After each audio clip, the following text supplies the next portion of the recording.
Ladies and gentlemen, welcome back to the Steel Town Sleepers with Chris the Magic Man Dell and myself, Tony Squares. We are a member of the North Shore Drive podcast family presented by the Pittsburgh Post-Gazette, and we are on the @PG Sports Now YouTube channel, diving into fantasy football every single week, giving you winners, answering your start-sit questions, talking about the Steelers themselves, figuring out what to do with that offense in your fantasy football needs, and winning you your fantasy football week after week after week. Dell, my friend, we finally made it, the quarter mark of the NFL season. 4 games every team has played, and now we're hitting bye weeks. Now we're getting into the nitty-gritty. You got to go fishing, go find some guys, get your bench players ready, because we are starting a lot of players. It's time. Bye weeks are where the money is made. Am I right? It's time to make the trades. It's time to hit the waiver wire even harder than ever. It's time to get rid of our preseason draft day priors. You know, look, if you're 1-3, if you're 0-4, it's definitely not too late to make a comeback. No. Make a couple trades, shake some things up in your starting lineup. And the season is far from over. We have 13 weeks of the fantasy regular season. I've had teams in the past where I was 4-0 and didn't make the playoffs, and I've had other teams where I was 0-4 and I wound up winning the league. So you never know what can happen. Don't lose faith. I would say number one lesson heading into week 5 is keep the faith, my friends, because it's far from over in fantasy right now. Well, I got to tell you, if you have any Steelers on your team like I do, it's going to be hard for them to keep the faith right now because that offense has been stagnant at best and now could be missing Kenny Pickett. We could be seeing Mitch Trubisky coming in, throwing against a Baltimore defense that has been really, really good. It's a big game this week for them, man. Not only divisional, you're looking at the playoffs, but it's also like in-house. The house seems to be burning down a little bit. Mike Tomlin is deflecting things when he's talking to the media. He's saying there's going to be big changes being made, and then the next day he says there's no changes coming on the offensive coordinator position. So what exactly is going on? If Pittsburgh looks faulty here, and again, could be Mitch Trubisky. If Pittsburgh looks bad here, there could be a lot of fire going on in Pittsburgh, whether it's fantasy or team related. So there's a big deal, my friend. How do you see us attacking this from a fantasy football perspective? Are you looking at a spot start for Mitch Trubisky? Are you looking Najee Harris coming out saying the team is playing soft? Like, are you looking for a Najee Harris bounce back game? George Pickens has just been gone. He's disappeared. And of course, Pat Frymouth could be down for this game as well. What's going on in your mind from a fantasy angle on the Pittsburgh Steelers? Yeah, well, we had the report yesterday at Post-Gazette.com that Kenny Pickett says he's going to play, says he's good to go. The news came out earlier in the week that they said he'd be fine, and a lot of people wondered what that meant. Would he be out a couple of weeks? Would he be out a month? Because when he went down in week 4, people thought the season was over for Pickett. The way that play looked right there, and obviously the controversy of who calls a drop back like that on a 4th and 1 when your signature style is ground and pound, no matter how effective that is. So that's been a cause of controversy all week as well. But I think when you got to look at this for fantasy purposes, you're probably not starting Kenny Pickett. You probably weren't starting him, at least after the first couple of weeks of the season. And look, in a dynasty league, I still think there is some prospects around him. Najee Harris, surprisingly, you know, the box scores haven't looked great. But if you look at his efficiency metrics, they've actually been better than previous seasons in his career. He's quietly having one of the better seasons efficiency-wise on the ground that he's had as a Steeler. But, again, it's not showing up in the box score. So, to me, Freiermuth, he's going to be out this weekend. Yep. He's doubtful right now, so it's not 100% official. But Brian Back, one of our Steelers reporters, had the report yesterday that they're looking to use rookie tight end Darnell Washington, who's a massive man. Giant human being. Potentially in that Freiermuth type of role. Now, look, last year we knew what the Freiermuth role was. This year, the Freiermuth role isn't the same. He wasn't really producing or getting the amount of targets so far in 2023. So I think that you look at optimistically, who can I take a flyer on, stash at the end of my bench? Darnell Washington is that guy to me. And I still think that Deontay, if you have an IR spot, or even just an extra bench spot at the end, he's worth stashing.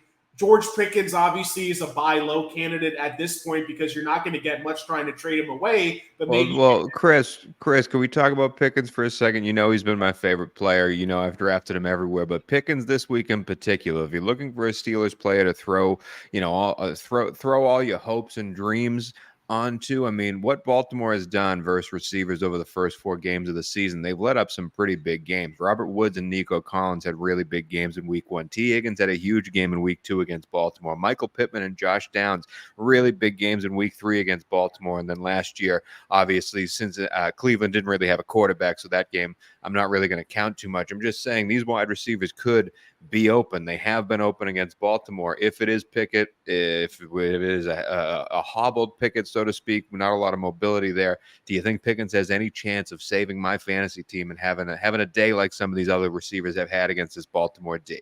Yeah, I mean, you can't be that confident right now starting any pass catchers on the Steelers offense. It's an unfortunate thing, and I think, Jaylen Warren to me is the one guy that I would feel comfortable starting because they're going to be trailing a lot. Kenny Pickett's not going to be 100%, at least not just yet. And look at their upcoming schedule after Baltimore. You have the Rams in week after the bye. You have them coming up in week 7. Then you have Jaguars, Titans, Packers, Browns, and Bengals. So you don't have any of those cakewalk matchups like you did against the Raiders earlier this season. So if they're going to be trailing, if Pickett's not going to be 100%, what's he going to do? He's going to look to dump down for those easy passes. And we know out of anything that Jaylen Warren is the running back catching passes in this offense. So to me, I think Jaylen Warren actually has increased in value, even though Najee looked good in week 4. Jaylen Warren still had just as many fantasy points because of those PPR catches. So Pickens, you don't feel super comfortable starting him right now. I'm not going to sell him for pennies on the dollar, but that's to me how I see it is Darnell Washington, sneaky stash on your bench. Jaylen Warren it could be worth a flex start now. And Pickens, you might kind of just have to wait and see because, we don't know what Kenny Pickett's going to look like just yet. I will say I don't have the stats in front of me, but I'm pretty sure Jaylen Warren leads the league in receptions on 3rd and long. The only problem is those receptions are behind the line of scrimmage, and he has to make 7 guys miss to gain a yard. But he gets a lot of catches in those situations. Thanks again, Matt Canada. Let's move on to the grander scheme of the NFL, because as you said, we got a lot of Steelers that we're not excited about playing in our fantasy squad. So let's find some dudes that we are excited about playing in our fantasy squads. We'll go position by position, give you a couple of guys that you can count on. And again, these guys aren't going to be the Pat Mahomes of the world. We know you're starting Josh Allen, okay? We're trying to find you guys, especially in the bye weeks now, that you might have on your bench and you might be deciding between 1 or 2 names. This is the guy you want to either go with or this is the guy you want to stay away from. Let's start out at the quarterback position, Dell. I'm excited to see who you give out here. This is also where you're going to give out your sleeper of the week. And last week, you nailed the sleeper of the week. It was C.J. Stroud again, and he continues his dominant run towards a Rookie of the Year campaign. But what's QB1 in Dell's mind? Well, I'm actually going to go to a couple guys I'm lower on this week, Tony, because okay. you know I'm always about my guy Anthony Richardson. If you got him, you're starting no matter what. And I think Stroud's in that conversation now as well. A game with a high point total where I'm not so sure if at least one of the teams going to get there is Jacksonville against the Buffalo Bills. And Trevor Lawrence, I'm pretty down on compared to the rest of the industry right now. Von Miller might be coming back, and this defense has played very well now through 4 weeks of regular season football. Buffalo's graded number 3 overall in terms of their secondary coverage, in terms of defending opposing offenses here through the air by PFF. So that's one thing I'm looking at. The pass rush is playing well if they do get Von Miller back. Here's another thing to consider, too, is that we've seen success in teams playing in London games of teams who actually show up to London later than teams who show up earlier in the week with all the distractions going on. And keep in mind that Jacksonville's now going to be in London for 2 straight weeks with back-to-back games there. They're staying in a different city, in a different hotel, playing at a different stadium. This is one of those extended 2-week vacations. By the end of it, you don't even want to be in a hotel anymore. You want to be in the comforts of your own home in bed. So I'm worried that Jacksonville has already been struggling. Now they play a much better defense than they faced in Atlanta last week. So for me, Trevor Lawrence, if you've got better options than him, I've got him right in the middle, QB 15 this week. That's 5 spots below the rest of the industry. Other rankers have him at QB 10, so I'm considerably lower on Lawrence for week 5. Dell, I almost double dipped, my friend. I had Trevor on my short list, but I crossed him off because I I sold Trevor last week. I thought Trevor last week was going to be a bust. He ended up QB 16, so I was pretty right on the money there. And I'm right there with you. You're absolutely right when you're talking about the Buffalo defense, but also that Jacksonville offense, to me, it's just not as exciting as we thought it was going to be in the season. So I'm with you on Trev. I'm going to give you another sell. I'm going to give you a guy that I've fallen in love with, a guy that I've talked about on this show. I was the first person on this show to mention his name and say, you got to start buying this guy. And as Dell said, he's an auto start next to Anthony Richardson, and it's CJ Stroud. I think CJ Stroud has been excellent. I think he's having a wonderful season, and it's dumb to count him out. But this week in particular, this Atlanta defense is very, very good, especially against the pass. And that's not a team that you have in your mind to say, oh yeah, Atlanta's a good defense. Throw those old thoughts away. Atlanta's defense is here to stay, especially against the pass. In 4 games already, they only have one quarterback that's thrown for over 210 yards against them, and it was Jared Goff, who threw for 240. This team plays the pass so well and keeps teams in front of them, doesn't allow big plays. The only reason Trevor Lawrence ended up QB 16 last week is because he had 8 rushes on the ground for 42 yards. I don't think CJ is going to be able to do that against them. CJ, again, has been an awesome, awesome player. I think Houston's going to struggle. I think it's a low-scoring game here. I like the Atlanta defense to keep CJ Stroud down. If you have him, you're probably playing him because he probably was drafted as your backup and you need him to replace a Kirk Cousins right now. I get it. I would try my best to stay away from CJ Stroud this week. That's just me, and I love the guy. This hurts to say this, but you got to put bias aside, Dell. You got to put your heart aside and focus on the numbers here. I'm selling CJ Stroud, but who's your QB2, my friend? Yeah, I'm with you on the pace of play and that with that Falcons matchup for CJ Stroud. Then the play volume, we talked about it last week, and Lawrence is going to be down. And like you said, Trevor Lawrence, QB 16. QB 16 is not really doing much for you week to week in fantasy football. So another guy I'm down on. And look, I don't think his team's going to play bad. I don't think he's necessarily going to play bad. But it's Jared Goff for the Detroit Lions. Now, look, Carolina has one of the worst run defenses in the entire league. And we know if the Lions know they can take advantage of an opposing ground game, what do? They give Dave Montgomery 79 carries a game. I mean, come on. Like, the guy had 34 touches on a short week, coming back from a multi-week absence from his injury. Just unbelievable. You know, Jahmyr Gibbs, I guess that's a pipe dream because I don't know when we're going to see double-digit touches out of him on a consistent basis, or at least double-digit fantasy points. Anytime you can draft a guy in the first round and only give him like single-digit touches a game, you have to do it, right? Look what they did with DeAndre Swift. They complained about him for like 3 straight years on end. He was in the doghouse. He was out of the doghouse. Then they sell him for peanuts to Philly, and they essentially draft his clone. And with the first-round draft capital, Gibbs was projected to be like a second-round pick, and now they're not even using him. So let's not get started on the personnel decision-making in Detroit. But I think Jared Goff, just in this matchup alone, Carolina's secondary is actually pretty darn good. Look at what they did against Kirk Cousins recently. They held him to his first down game of the season. They had a pick 6 off him as well. Yeah. They've got some talented playmakers with their pass rush and their defensive back. So where you take advantage of them is on the ground. Again, the Lions here are at home, so I think they run all over the Panthers. I've got a couple wagers myself on Dave Montgomery over his rushing yards, but I think that in turn is going to allow Jared Goff to not really have to do that much through the air. I think the pass attempts will be down, and that means the chances for passing touchdowns will be down as well. I'm with you. We've given out 3 sells so far, so let me give you a buy, okay? And this is a guy who I think is going to do pretty well, even though matchup on paper doesn't look too well. But this team, I'm looking at game script here. I think this guy's going to be down early, and I think he's going to have a great player back with him, and he's going to be able to throw on this team that has allowed QBs to throw on them at 3 of the past 4 weeks. And that's Matt Stafford versus the Philadelphia Eagles. I love Philadelphia. I think that defensive line for Philly really makes it difficult for things to happen in Los Angeles. So I'm a little bit worried about Matt Stafford staying upright. But should he stay upright, the addition of Cooper Kupp potentially back in this game, Puka Nacua, best rookie wide receiver the world's ever seen.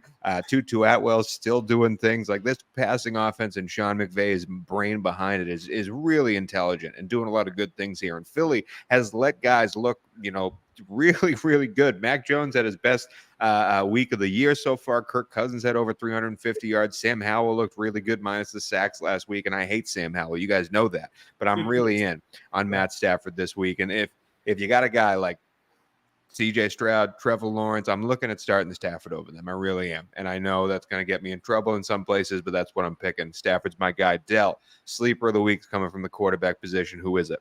He is the cover boy of my Week 5 fantasy rankings, and it's a feel-good story, Tony, in the NFL overall. Let's just say that. I actually dropped Dak Prescott to pick him up in one of my leagues, and it's Sir Robert Joshua Dobbs. I love me some Josh Dobbs now and for the rest of the season, as long as he has the starting quarterback job with Arizona. This was supposed to be a tanking team. And look, they're fighting, man. Like, they're trying hard in these games. We were all laughing our asses off at Coach Gannon with those awkward clips during the preseason, but these guys are obviously responding to that. They're playing together. I mean, look what Dobbs is doing. Like, he goes viral on social media because he walks into the Cardinals store, tries to buy his own jersey. They don't even have one.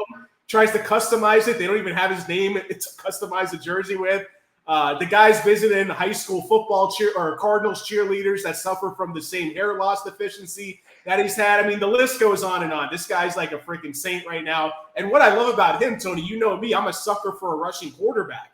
Josh Dobbs is running the football, man. Yeah, he's running the football, and he's got some decent weapons. Marquise Brown is fully healthy. The rookie Michael Wilson, we'll talk about him in a little bit. He popped off. I love Michael Wilson. Multiple touchdowns. He's a big-bodied receiver. Actually, a great compliment on the opposite side of the field to Marquise Brown as well. If they can ever figure out what to do with Rondale Moore, maybe make him a hybrid running back, that could add another explosive element into the mix here for Arizona. So Cincinnati. I think they figured out what to do with Rondale Moore, and that's leave him on the sideline. But that's just me. I think you should play running back personally, but that's another story for another day. But I mean, look, this Bengals defense, you know me, I'm always a proponent of the Bengals here, but they have shown us nothing outside of that lone island game of Monday Night Football against the Rams. They've been terrible. They let Derrick Henry run all over them last week. So I'm not saying the Bengals are going to win or the Cardinals are going to play bad, vice versa. If you look at through 4 weeks, this should probably be a pretty competitive game. But Josh Dobbs, the running, the passing efficiency, that's enough for me. I've got him at QB 10 in my rankings right now. I cut Dak Prescott for Josh Dobbs, Tony, and I feel great about it. Let's go. I actually just picked up Josh Dobbs in a very deep league, and I'm very happy about it. But let's move on now to the running back position, Dell. I want to talk about some of these dudes. These are the lifeblood of your team, my friend. And, you know, we're not talking about Najee Harris here. So let's talk about some names that we want to dive into, because I have a sell that I think is going to make you mad at me. It's going to make you personally mad at me, but I just don't believe it's going to happen. But you go first, my friend. This is where your bust of the week is coming from, too, at the end of this. So I'm excited to see who you're going on. We haven't liked a lot of people so far. Let's get some guys we want to like here. Who's your first RB you want to talk about? Well, I've got 2 of my 3 guys are sells. So let's start off with the buy. I said I was marrying him last week, and we've had a great honeymoon so far, Tony. I'll tell you that much. It's Kyren Williams, man. The guy is top 5, top 10 in every single workload metric you can look at. He's top 10 in carries per game, top 10 in rushing yards per game. When you look at running back receptions overall, he's also in that mix too. So Kyren Williams, look, he's 3rd overall in the league in running back targets, only behind Josh Jacobs and Miles Sanders so far.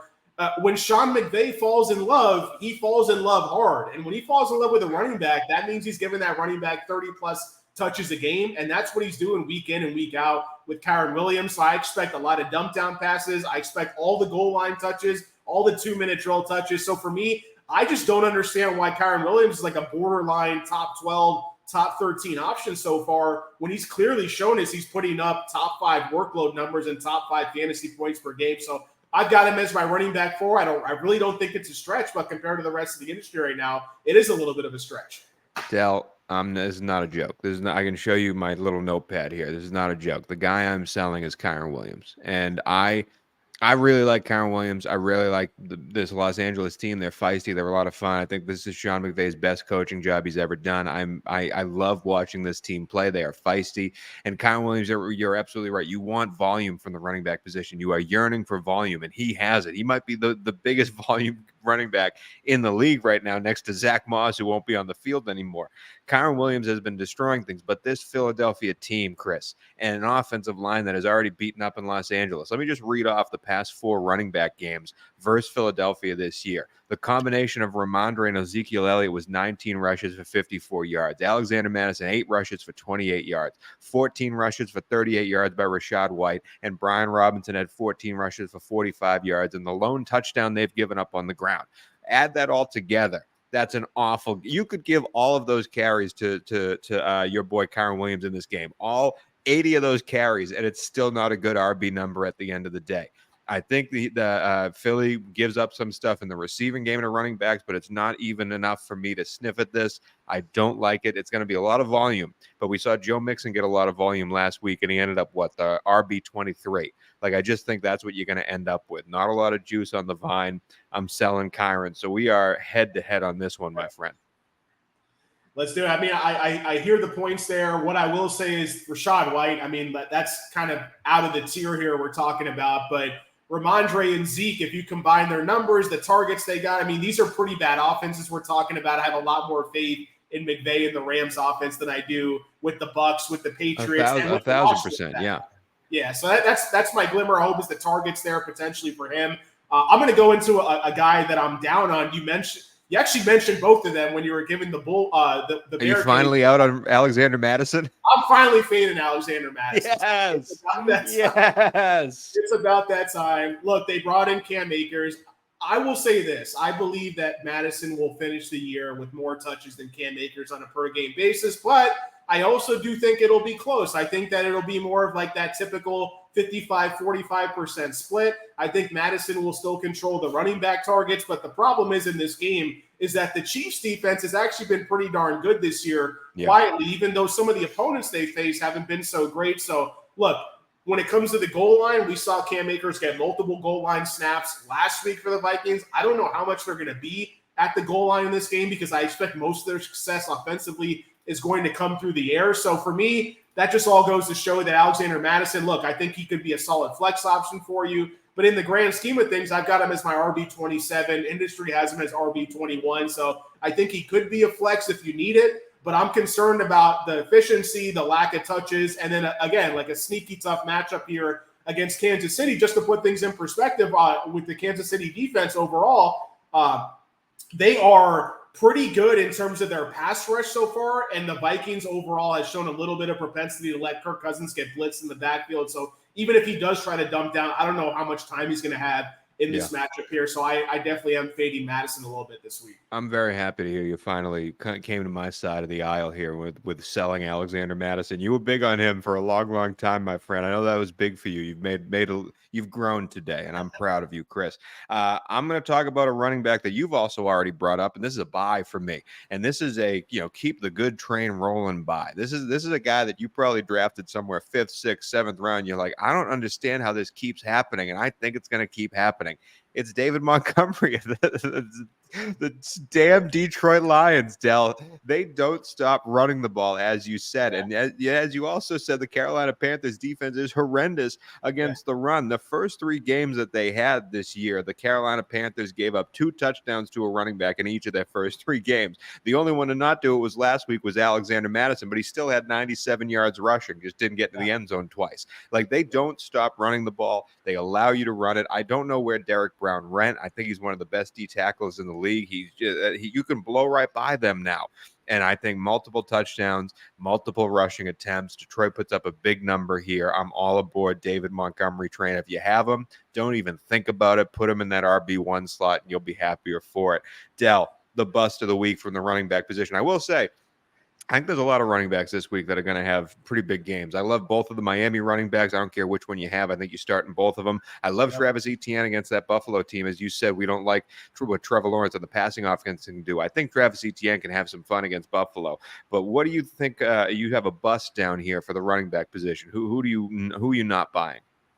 It's Ramondre Stevenson from New England. I'm pretty low on him this week compared to consensus. I got him as RB26. Consensus has him at RB22 this week. So if you've got 2 other better running backs or in that fringe range where you're deciding who to start and set, I'm probably fading Stevenson more often than not. The New Orleans Saints run defense has been pretty legit this year. They're number 6 overall in run stopping grade according to PFF. They're number 4 overall in ESPN's run stop win rate metric as well. And when you look at the New England Patriots, on the other hand, they're 20th in PFF run blocking grade, so they just haven't been able to open up holes. I mean, look, like Ramondre's still the starter. That BS report that came out last Sunday morning that Zeke Elliott's going to get starter snaps, and he didn't even start the game. I mean, come on, guys, what are we doing here? So I'm not trusting – I'm sure as hell not trusting Zeke, but I'm definitely not trusting Ramondre either. He's dropping passes. He just doesn't look right. This whole offense doesn't look right. Will Mac Jones get benched again? Who knows? But again, like Ramondre Stevenson, to me, it's just more fading the Patriots offense in a tough matchup overall. I could see this game being like decided 10-7 at the end of things because both these offenses are looking really bad right now. Yeah, I'm with you on Ramondre. I actually, in our Pittsburgh Post-Gazette Fantasy Football League that you and I are both in with a bunch of the Pittsburgh Post-Gazette writers and editors and all the other fun people there, I went with a hero RB strategy, and where you draft one running back and then you don't pay attention to running back till the end of the draft. And I thought I came away with a really good team, except that hero RB is Ramondre. And there's a reason I'm 1-3 in that league. Let's move on to the wide receiver position, Dell. This is a very interesting position. We keep on talking about we're selling a lot of quarterbacks. We think there's a lot of low scoring games this week, a lot of good defenses. Doesn't help that a lot of good offenses are on a bye. So I'm interested to see what our wide receivers are because I got 3 guys that I'm thinking about buying this week. Who's the wide receiver one you want to talk about? Yeah. There's first of all, I will say that last week there was quite a few surprises. I mean, Deebo Samuel had a goose egg. When's the last time, if ever, we could say that about him? Jordan Addison, who'd been rising every single week in snaps, routes, usage. I liked him last week. I thought he was a sleeper. Had a goose egg as well, which kind of points me more to being confident in Carolina's secondary than anything else. But game script played a part in that too. So I'm not going to run and panic on these guys. Like, I'm not selling Addison. I'm not selling Deebo for pennies on the dollar. The wide receiver position in fantasy is the most volatile week to week. Even the elite options come away some weeks with 4 catches for 40 yards and don't necessarily get there for you. But when they do go off, you want to make sure you've got them in your lineup. So you got to live with the volatility here. And I will say on certain guys like that, I think Deebo Samuel is in line for a big bounce back game here. He's not going to be one of my top loves because I do think him and Ayuk are both in that similar category. But one guy who's been people have been pretty down on so far this year is DeAndre Hopkins. I actually do like the veteran D-Hop quite a bit. I had D-Hop. You got no way. I had D-Hop. Yeah, it's one of my 3 guys. Let's go. I like it. DeAndre Hopkins, look, man, like, the volume isn't always going to be there for him because this team simply doesn't drop back to pass enough. But it's looking like Treylon Burks is going to be out again. There was a play last week. DeAndre Hopkins had like a finger away from getting a 40-yard touchdown catch. There was another play on a flea flicker where he could have got another 30, 40 yards. So the big plays were there. You can't just look at the final box score numbers. And now he's coming off, I believe, 2 straight full weeks of not being limited in practice. So this Colts secondary is one of the true pass funnels in the league. The Titans are as well on the other side of things here. So I think both these teams will have some success throwing the ball. The Titans are on the road. I don't think they're going to be able to give the ball to Derrick Henry 25 times like they did last week against the Bengals. So for me, D-Hop, I've got him as my wide receiver 22. I'm comfortable putting in as my second receiver or as a strong flex option here in week 5. I mean, the Colts this year have already given up a bunch of big games to a bunch of wide receivers. The only real game that they shut people down was against Baltimore, but that was a weird game altogether. But yeah, Indy 3 of those 4 games gives up some big numbers, and I had D-Hop as one of my 3 guys, so I guess I'll go with my other one. And this one I was scared to say because usually the Patriots take away what you do best, and I don't know if New Orleans does anything best. But in my opinion, Chris Olave was one of those guys that had a really bad day, really bad, no good day. And I think he just comes back to a prominence here. This New England secondary is losing people left and right when it comes to injury. Christian Gonzalez is probably out for the year now. It was a DPO, Defensive Rookie of the Year candidate out of New England. And now we have New Orleans. I don't know if Derek Carr's arm is attached to his body. I don't know why Jameis Winston didn't start, but I do believe it's going to get better with time, and Olave should be able to eat against this secondary. New England just made a trade to get J.C. Jackson back from the Los Angeles Chargers. He used to be there. J.C. Jackson was a healthy scratch for Los Angeles, and Los Angeles is a bad defense, and J.C. Jackson couldn't sniff a starting role there, and New England said, that's our savior. Bring him over. We need his help. So I'm worried about this New England defense. Belichick is worried about this New England defense to be making these moves at this point in the season. So I think Olave is going to be the beneficiary here. I'm saying you got mad at him last week. He might have cost you a win in fantasy. I think this week he gives you that win back. I'm all aboard the Olave train. Dell, who's wide receiver 2, and please don't take my other guy because I only wrote down 3 names. Yeah, well, I mean, look, this is a guy I've been down on for consecutive weeks, I think for good reason. We finally saw the glimmer of hope for some optimism last week, and it was the wrong week to be down on him, I will say, and that's Garrett Wilson with the New York Jets. I mean, this is as good of a matchup as you're ever going to get this season against the Denver Broncos team that, look, yes, they scored a touchdown against the Bears last week, which got them through as a fantasy defense. However, this isn't the same type of matchup here where Zach Wilson, if Justin Fields can do it, then Zach Wilson can do it too. And he's going to have some success throwing through the air. We saw him gain some confidence in week 4. Garrett Wilson, he's just an elite talent that commands targets at an elite level overall. So, look, one of the best matchups on paper. We're coming off now 4 straight weeks. Every game this season, Garrett Wilson has increased his targets. 5 in week 1, 8 in week 2, 9 in week 3. 14 targets, 9 catches in week 4. So, look, the yards, they're not that high yet. And the touchdowns haven't been there since week 2 either. But we know that he's going to be the go-to red zone threat for the Jets. And this is, again, just a fantastic matchup. So I'm slightly higher on Garrett Wilson compared to consensus. When you look at the overall fantasy rank, the Broncos are dead last in fantasy points allowed to opposing wide receiver. On average, individual receivers score 4 points more on a weekly basis against this Broncos team. That's a 13% increase week to week. So I'm all about locking in Garrett Wilson into your starting lineups this week. I'm surprised it took us this long to name a Jet on this fantasy show because I'm right there with you. The Jet, it's an ugly offense, but I cannot stress this enough. If you guys don't know, listening or watching right now, what DVOA is, it's a stat that was sort of created in the past few years. An advanced statistic brings a bunch of numbers together and goes through the past and figures out who was the best at certain points in time. You know, it's like WAR for baseball or any of those other advanced metrics.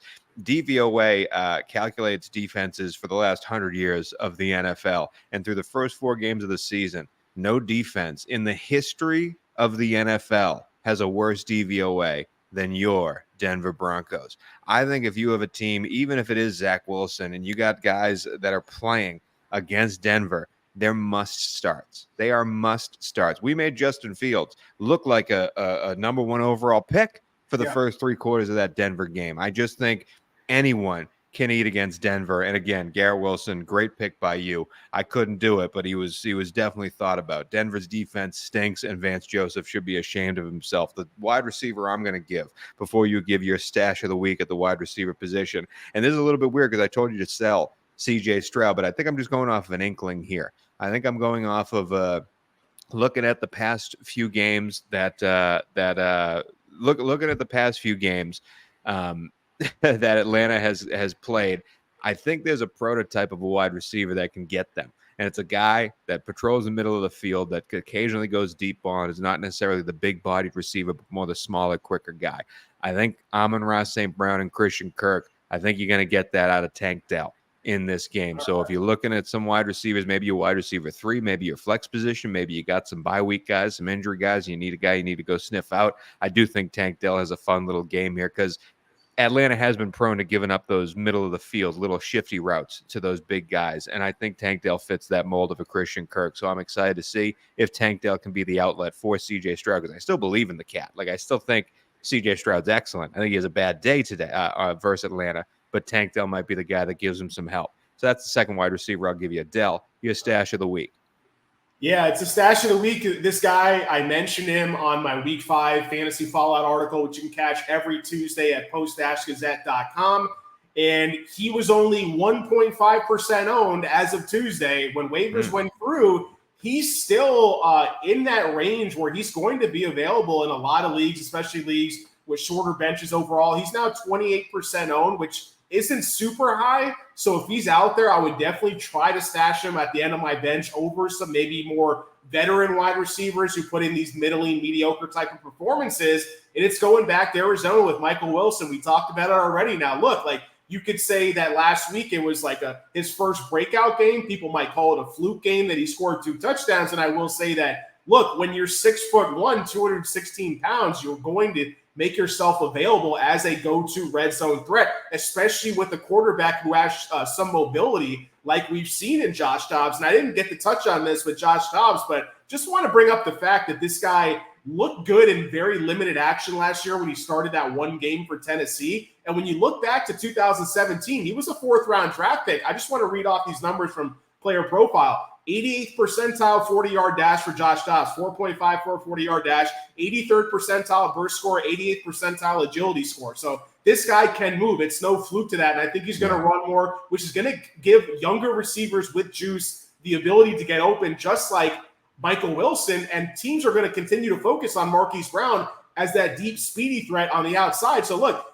Michael Wilson has less targets and less receptions than Marquise Brown. He only has 4 yards less, or two receiving yards less than Marquise Brown does so far this year. He's 3rd on the team in targets, 3rd on receptions. He's catching 87.5% of the targets that have been thrown to him so far. A very reliable type of intermediate safety blanket. So I think that Michael Wilson's a great stash. I also think he's a high upside flex option in week 5 against the Cincinnati Bengals secondary that's scaring nobody right now. He's also been steady growth in both targets and route and snap share and route share. Like there's been steady growth. They're getting him into this offense slowly. And I think last week was just the beginning of the run for Micah. I'm very angry I didn't get him in my fantasy league because I wanted him bad. I think you're right there on that. So that's it for the wide receiver position. Let's each give a tight end. We both did not do well in the tight end position last week, but I will say I gave up Pat Frymuth and my guy. Oh, man, I think I injured. It's my fault that he got injured. Okay, Pittsburgh, it's my fault. But let's give out 2 tight ends. I got one. If you steal this tight end, I'm going to be pissed because I think I nailed this one. But who's the tight end you want to give up? Who does do well at picking tight ends on a week-to-week basis in fantasy, Tony? We do. I've done really well on this show picking tight ends. That's why I'm excited about this one. I just looked him up. He's TE11 according to the fantasy rankings. I think he's a top 5 player at this position based on what we're doing. I would say if you go back to the preseason fantasy favorites tight end, 2 of the 4 that I wrote up were Sam Laporta and Jake Ferguson. So I'm going to pat myself on the back for that one. If you drafted them early, stayed away from Kyle Pitts, we could do a whole nother Kyle Pitts fantasy show every week if we wanted to here. So in all seriousness, this was a guy I was actually pretty high on last week. He played in the early game and got hurt. And I believe that he would have easily gone over his receiving yards, Tony. It's the man they call Luke Musgrave. Luke Musgrave, baby. Luke Musgrave. Dude, that hurt me so bad. Dell, can we take a timeout? I know we don't want to tell sob stories and we're talking. Okay, lay it on me, Tony. Lay it on me. There may have been some entity out there that said Luke Musgrave would only have 3.5 receptions for 29.5 yards, whatever it may be. And then there might be some host of this podcast that may have picked the over on both of those numbers during that game and may have put on more than a piece of pizza on that. And then when Luke Musgrave gets hurt and he has 1 catch for 1 yard and goes out with a concussion, and then his 2 backup tight ends who don't see the field on passing, I cannot stress this enough, they don't see the field on passing plays, Dell. They ended up both going over the numbers Luke Musgrave would have hit in that game. I was so angry, Dell, that Josiah DeGara, and I was so angry, man. Anyway, sorry, I had to get that out there. This one hurts. I hope you're right, Dell. I hope you're right.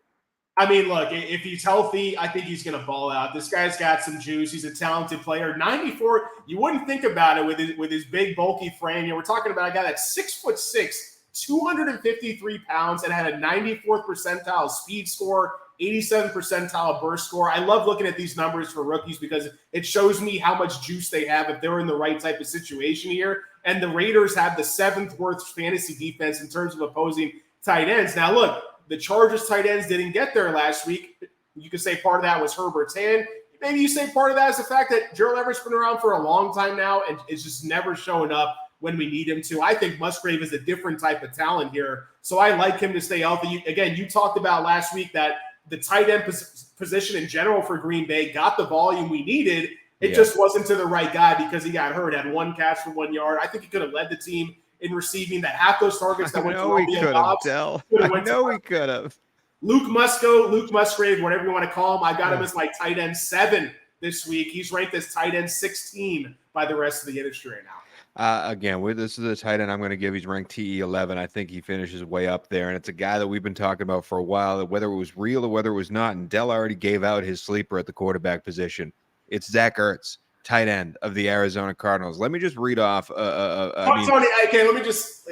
I'm in now. I'm in on Ertz now. Good. Hey, I'm happy you're in on Ertz. I had the under I convinced on you. I convinced you on Madison. Now I've convinced you on Ertz. Ertz. Ertz is back, baby. I had the under on Ertz last week, and he had one catch for 7 yards until 4 minutes left in the game. They went on a junk time drive. He ends the game with 5 catches for 55 yards. And you know what? He dropped a touchdown, too. They're going to keep putting him out there over Trey McBride. He's just going to put up enough numbers to matter because the tight end position stinks. So go ahead on your Zach Ertz, man. And I do think that last drive was huge because he dropped that touchdown and looked so dejected at the end of it, looked so disappointed in himself. They weren't going to win the game, but they were at least going to try an onside kick and all that other crazy stuff. You never know what's going to happen. He looked so angry that I think he comes back with a vengeance this week. And Cincinnati, your boys in the Bengals' awful orange uniforms. By the way, those all-white uniforms are the ugliest things I've ever seen. You look like Hershey Kisses. Anyway, in 4 games, they've let up 3 touchdowns to the tight end position. And the only game they didn't, Tyler Higbee had 5 catches for 71 yards. They cannot cover tight ends. I'm all aboard the Zach Ertz train. He is the check down guy for Dobbs. He is that last read in every single play, and he is open. He's having a great season. Welcome back to the league, Zach Ertz. And I think he has a great week 5. I'm all aboard. Dell, let's go to your defense, the Dell's defense of the week. Last year, you did great, kinda. You had the Denver defense, and for 3 quarters, it was looking bad. But then that end, man, hey, they ended up as defense number 9 on the season, and you knew it all along, looking like a genius. Who's the defense this week? First of all, I just will say is that Zach Ertz is 2nd in the NFL in tight end targets through 4 weeks. Let's go. Let's go, Zach. You can't deny value. He was so bad the last 2 years. I didn't think he had anything left in him, and apparently he does. So was he bad or was Kyler bad? I'm putting some respect on Zach Ertz's name. Was he bad or was Kyler and Carson Wentz bad? Just saying. Yeah, it could have been both, but yeah, I see your point on that one. But no, I'm with you there. No, look, there's a couple I want to just name a couple that I'm really high on versus consensus this week, and I'm just going to group them together because these are defenses we don't really look at as being the best in the biz, right? I'm not going to say Washington because they play Thursday night. We're recording this here Thursday afternoon. I've got them ranked number 1. Pretty much everyone else has either 1 or 2. However, let's talk again about your boys, the Green Bay freaking Packers, man. Really? I've got the Packers this week ranked as my number 5 defense overall. The consensus has them as defense number 18. I just frankly don't understand it. Look, I know you can run on the Packers, but as of today, Thursday, October 5th, Garoppolo is still in concussion protocol. Usually at this point, like when you're coming back out of that, if you're missing multiple weeks and you're not practicing in full yet, it doesn't bode well for your chances of playing, even if the game is on a Monday night. And if Aiden O'Connell is in there against that pass rush, I think your boy Rashawn Gary and company are going to get after him. The Chargers defense has been terrible all year, and they put in one of the best DST performances this past week against Las Vegas. Yep. And that was without Bosa. I think that the Packers could do that and even more on Monday Night Football. So to me, I'm starting the Packers over the Niners, over the Eagles, over the Cowboys. I got the Packers number 5 this week, man. I'd love to see it. Go Pack, go. And then your kicker, the winner chicken kicker of the week. Last year, you gave out more Dinero Pinheiro, and he ended up K13. Pretty good for a guy you're trying to grab out of the nothings here. Who's your kicker of the week? Well, that came with a disclaimer because I said if Bryce Young started, but Cameron Dicker, the kicker, didn't wind up doing anything. So he was around the same as Pinheiro anyway. So I'm going to take the L. I got dropped all the way. I'm now 13th out of 150 kicker rankings. So I got to get back in that top 10. Yeah, we got to get you back there. That bumped me down, man. Let's talk about a guy that, most weeks I think the offense is going to be more efficient than not in terms of scoring touchdowns. But this week's going to be a pretty tough matchup. I think that either kicker in the game we're talking about between Arizona and the Bengals, I actually really like Matt Prater a lot. I think Arizona is going to move the ball. And look, my quarterback sleeper is Josh Dobbs. My stash of the week is Michael Wilson.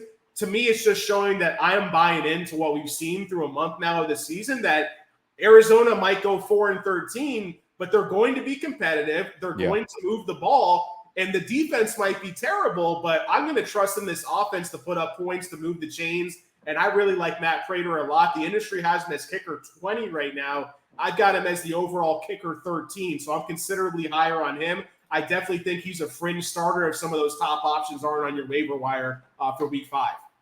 That's it for the Steel Town Sleepers for week 5, the first of the many bye-week editions of our fantasy show. We're going to go in, get nitty-gritty, and try to get you guys to win your league. I thank you again, Mr. Chris Dell. I'm Tony Squares, and that is it for the Steel Town Sleepers. See you next week. We'll somehow be here again. Peace out.